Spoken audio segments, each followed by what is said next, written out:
So now we're going to talk a little bit about countertops.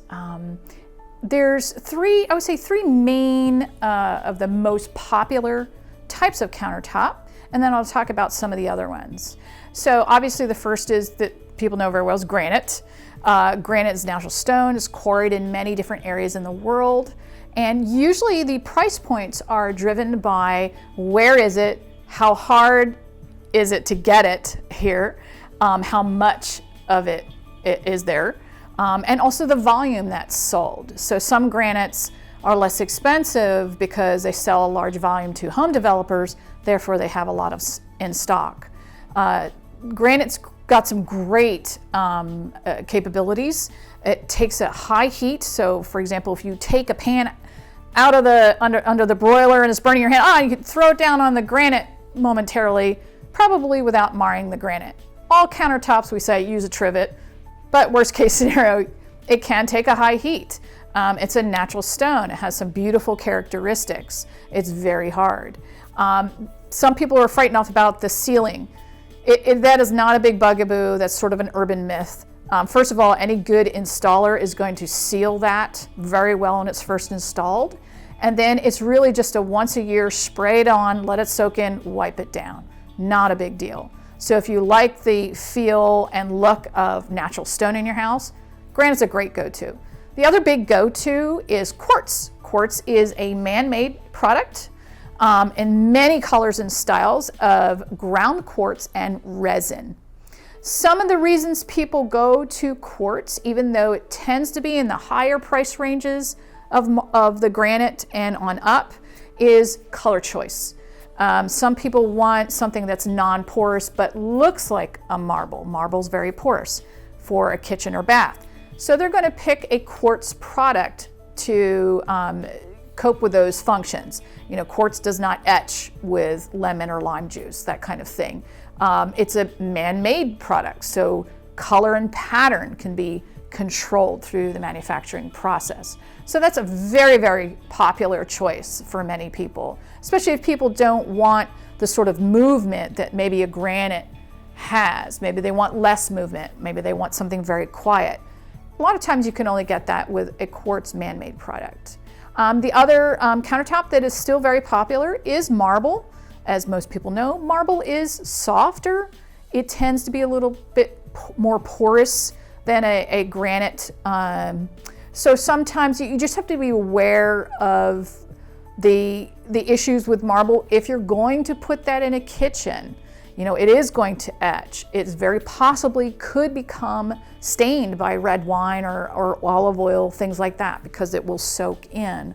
So, you know, we will install those in kitchens and baths. Usually you will get some training, you know, a little bit of points and tips, and, you know, it comes with a disclaimer.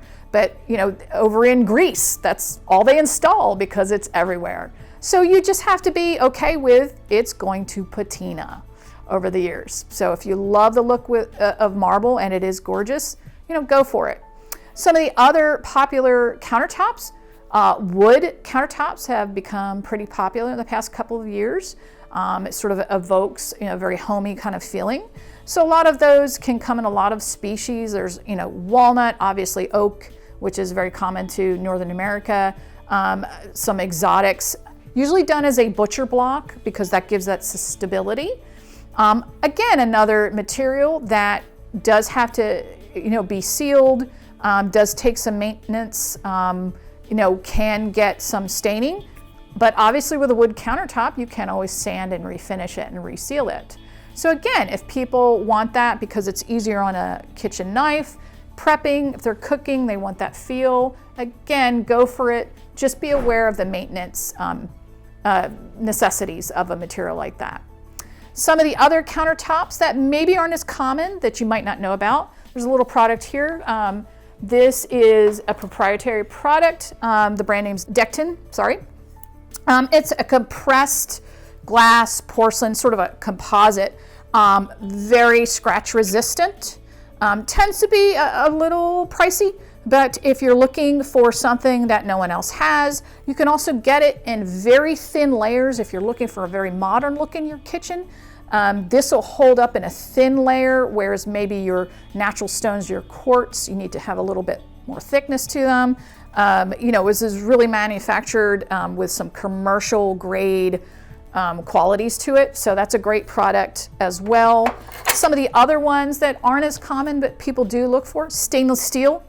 Obviously, stainless steel is very easy to clean, very antimicrobial. Some people who are doing maybe a little urban feel in their house or in their apartment might have some sections of their countertop on either side of the range that is stainless steel. Great product, not super expensive to manufacture, but each countertop does need to be manufactured to specifications, just like any other countertop.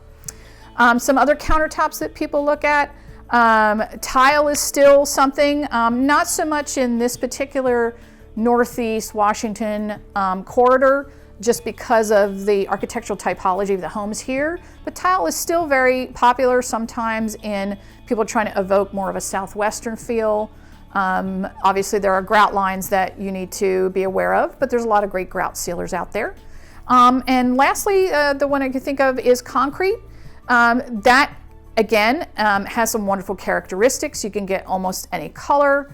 Because that has to be hand formed on site, they can make extra thick countertops, they can do different textures, that kind of thing.